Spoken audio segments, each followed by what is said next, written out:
Hello everyone, this is Maureen and welcome back to another day of praying through the darkness. Now, I have a question for you that I know all of us can relate to at least once, if not many times in our lives. So I'm going to set the stage for you. You're sitting in a room with other parents, relatives, you're all there to handle a small crisis that's come up. Let's say maybe the basketball captain of your little pee-wee organization for one of the teams has had to step down. Maybe they're moving, maybe he's sick, maybe it was just too overwhelming for them. So they need someone to step up and take over this little team so that they don't disband. So everybody's sitting there. Nobody's saying a word. And after a few moments of maybe strained silence, and maybe a few glances your way as well, because after all, you don't do anything, right? You're either stay-at-home mom or dad, you only work part-time, maybe your schedule would allow for you to have the practices and meet the games. You're the perfect candidate, right? So you finally raise your hand and say, I'll do it. Not so much because you actually have the time, but because you feel obligated in some way. Because all these other parents, I'm sure they're overloaded, right? And what's just one more little task to have to take on? There is power and strength in saying no, or not this time, or I just simply can't do it. There's power in those words. There really, really is. But we don't want to disappoint others, do we? We don't want to be the one, that causes this little team to go without a coach, and so they only have two options. Either everyone takes a turn being the coach, which can be stressful on a little team, because one coach may have one idea, the next week another coach has another idea, so they just become confused and frustrated. So eventually the little team just dissolves, and some of them may not even want to play again. Or maybe they just go ahead and disband the team altogether. And so you are left feeling like you could have done something to stop this, right? But in taking on that one extra job, many times can lead to frustration on our part. A frustration we didn't need. Because now we're going to have to take time and energy from all the other projects, other responsibilities on our plate. So it is okay to say no, or not this time. Today we're going to look at the idea of radiant hope, and how when David shares these words from us from Psalms 33:22, that God alone is the only one that can give us hope and help us, that sometimes the word no is very, very appropriate. Even for us as Christians, sometimes God has to tell us, not this moment, or no, let's look at a better solution. So let's get into the topic of radiant hope. But before we do, let me remind you that my daily devotionals for the year 2025 are coming from this little blue book put out by Broad Street Publishers, titled 365 Days of Prayers for Depression and Anxiety.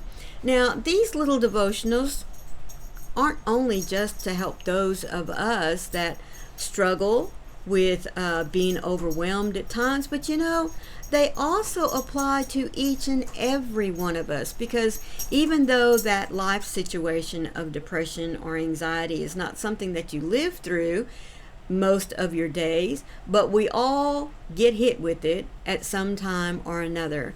And so these are devotionals are designed to help us hold on to the idea, to the promise that God is there with us through thick and thin, through joy, through sorrow, and even when the world wants to just take their thumb and just push us down. So don't forget, there is a link for you down in the description box if you wish to go and purchase your own copy. So let's get into it. The Lord alone is our radiant hope, and we trust in Him with all our hearts. His wraparound presence will strengthen us. When nothing seems to be going right and I am overwhelmed by all that needs to be done, it can be hard not to spiral in worry.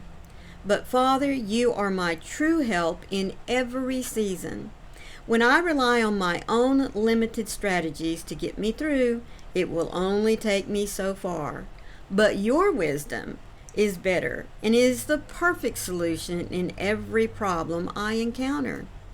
In my weakness, God, you meet me with the power of your presence and you strengthen me. Your spirit wraps around me with the warmth of your love that embraces me. I find my home in this place. You are the sweetest treasure in this life. Your goodness is ever increasing. I have not even the end of it. I have not seen even the end of it. Help me to trust you with all my heart. Lord, fill my heart with hope as I look to you.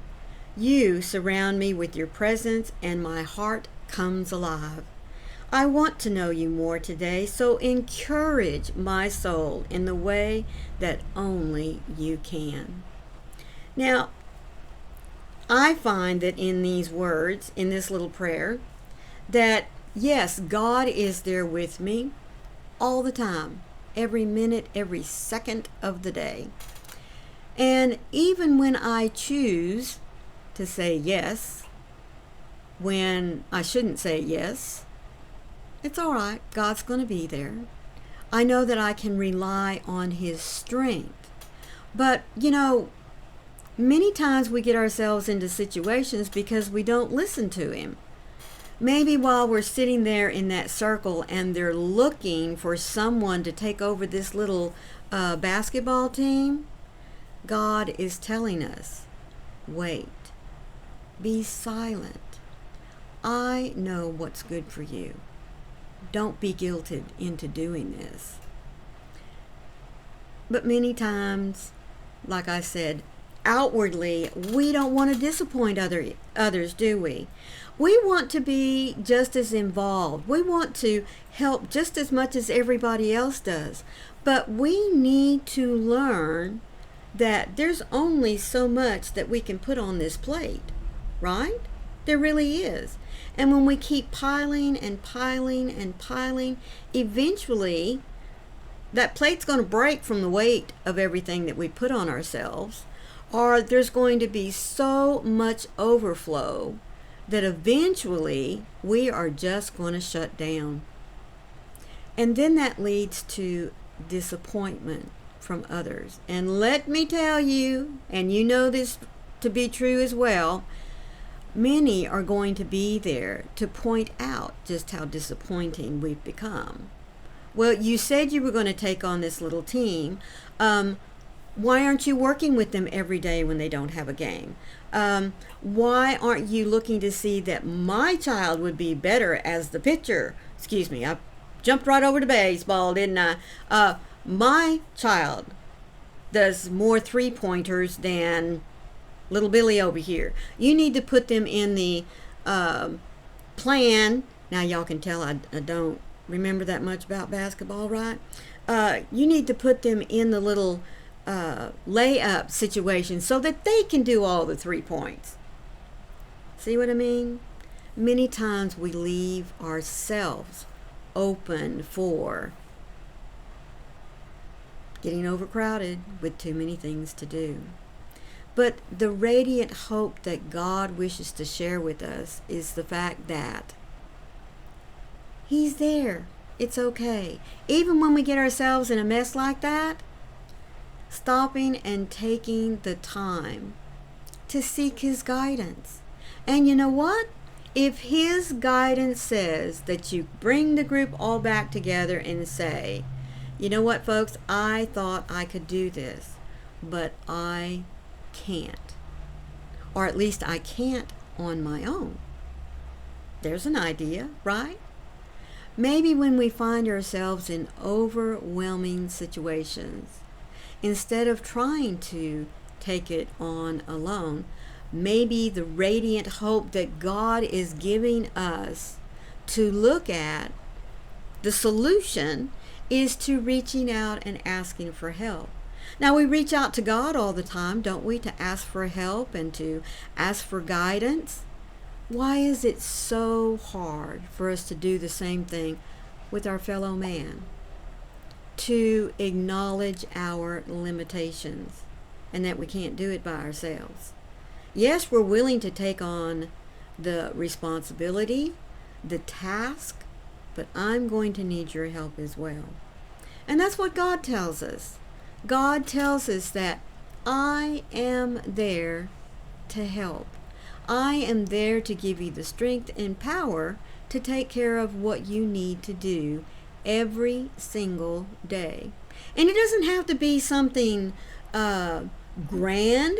It can be just the idea of getting ourselves up out of bed, washing our face, brushing our teeth, putting on some clothes, and going and sitting at the kitchen table and enjoying the noise around us. The family getting ready to go to school, spouse getting ready to go to work. Or maybe, if we're by ourselves, getting to the kitchen, fixing us a glass of water, orange juice, coffee, tea, whatever it is that we want to drink, and just go and sit and listen. There's radiant hope in what God can do for us and with us when we ask. So the next time that you are overwhelmed or you feel yourself pressured into taking on another task, I'm not saying sit there and be silent. That's okay. It truly is. But if you're going to take on the task, reach out for help right then and there. Let them know, all right, I will do this, but I need commitment. I need to know that 1, 2, 5 of you are going to be helping right along beside me. Because that's what God offers for us. He offers us help. He offers us hope in knowing that no matter how big or small the task is, He's going to help us get through it. He truly is. So, if I leave you just one thought today, please, just remember that it is okay to say no. Or it's okay to say not this time. Because we would hope that if we took on the task, we could do a fantastic job at it. That's just our nature, isn't it? We don't want to do what's good enough. We want to make it superb. But it's okay to say no, because right now, I'm not in a position to do that. But in your own daily life, know that you can do a superb job. You can do a fantastic job with yourself. And you know why, don't you? Because God's right there. God is giving you the strength. He is giving you what you need to fill yourself, to remind yourself that you are loved and you are special.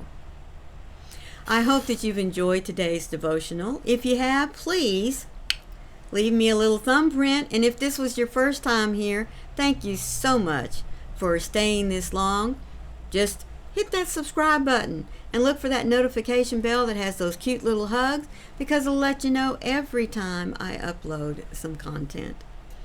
Always remember, folks, that when the doubts try to crowd in on you and fill you and pull you down, you have a buffer. You are not alone.